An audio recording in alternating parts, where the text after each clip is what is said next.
Welcome back to Area DMG. I'm your host, Phil Wesley, the Mile High Mouth. And for today's episode of Siki Neon, we are reviewing episode 8 of season 1 of Gravity Falls, Irrational Treasure.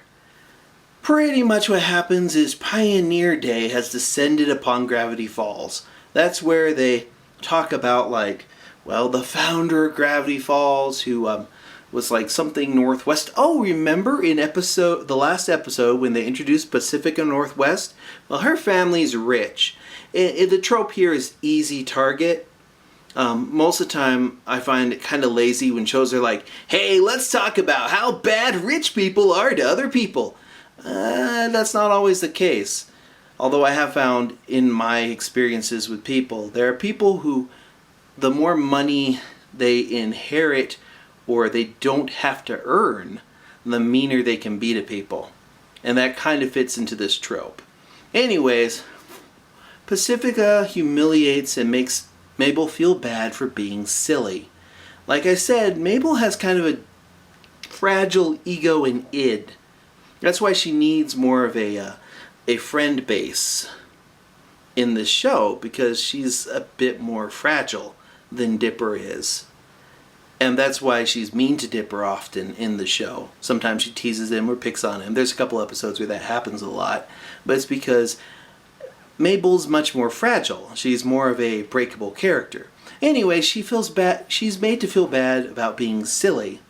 And she decides, well, maybe she can help Dipper uncover some kind of conspiracy, because Dipper checks his journal and realizes that, hey, Nathaniel Northwest may not be the founder of Gravity Falls.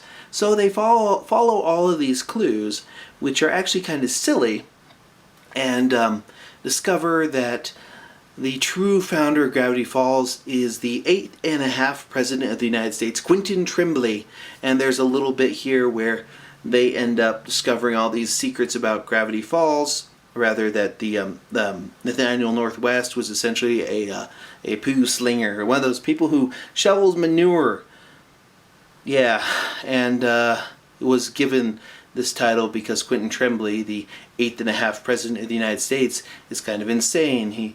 He put babies on the Supreme Court, not that we don't already have that already, and declared pants to be illegal or something. People can marry woodpeckers in Gravity Falls, that type of thing. It's a weird little thing there. The little A story is Mabel and Dipper finding all these clues and then escaping from the very buffoonist or idiotic cops of Gravity Falls. There's 2 police people in Gravity Falls, and I forget what their names are, but they're essentially, weirdly enough, they got all this best standards and practices.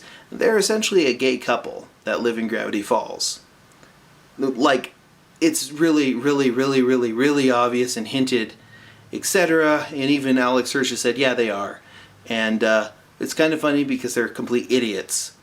I think that's the reason why people don't celebrate this thing, because they're like, wait, there's a gay couple in here and they're complete idiots. You know, if you're going to want certain types of stereotypes or tropes in your shows, you're going to have to appreciate it when people subvert those stereotypes and tropes. Okay? Anywho, the A story is them finding out about Quentin Tremblay and all that, and the B story is Stan trying to leave the town, and he ends up getting kind of arrested by those incompetent cops who put him in a stockade for a day. And the big joke is that he's tormented by Gideon and Pacifica Northwest and just the people there in town.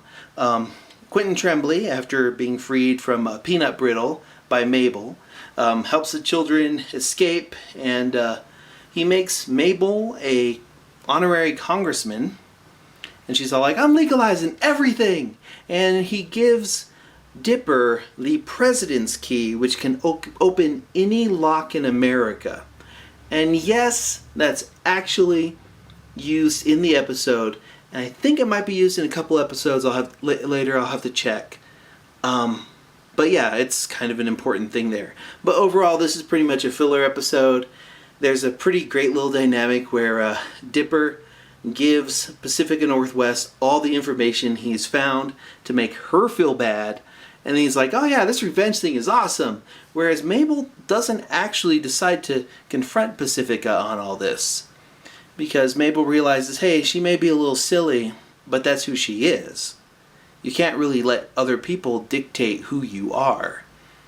Because that's no way to be. That's no way to live.